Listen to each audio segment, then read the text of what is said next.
Приветствую всех любителей крутых и потрясных карточных трюков.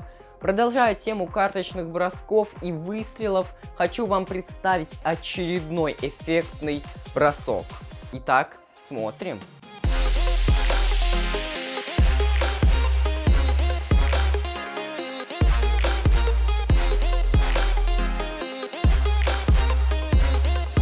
Все просто, возьмите из колоды карту. Вот в такое положение, большой палец вот тут, указательный и средний безымянный на противоположной грани. И теперь положите эту карту на левую часть ноги, вот сюда, и зажмите вот этими тремя пальцами, но не посерединке, а чуть выше, вот так с середины. Зажали, и теперь остается дело за малым, сделайте вот такой резкий рывок рукой вверх. И карта, она у вас вот так автоматически подлетит.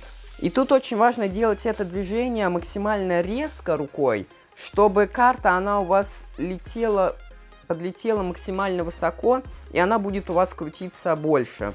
И за счет этого этот бросок выглядит намного красивее. Также у вас может быть такая проблема, когда вы будете делать бросок, она у вас будет лететь, карта, и вы поначалу не сможете ее сразу поймать, она просто у вас будет улетать вообще в другую сторону.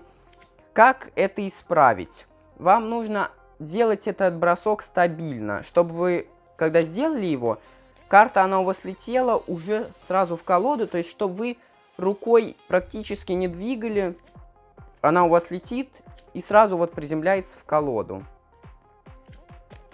Вот так. И немного потренировавшись, у вас уже будет получаться этот бросок. Если вам понравилось это видео, то кликайте на лайк, подписывайтесь на канал, нажимайте на эту красную кнопку, чтобы она становилась серой, и нажимайте на колокольчик, чтобы не пропустить моих новых видео.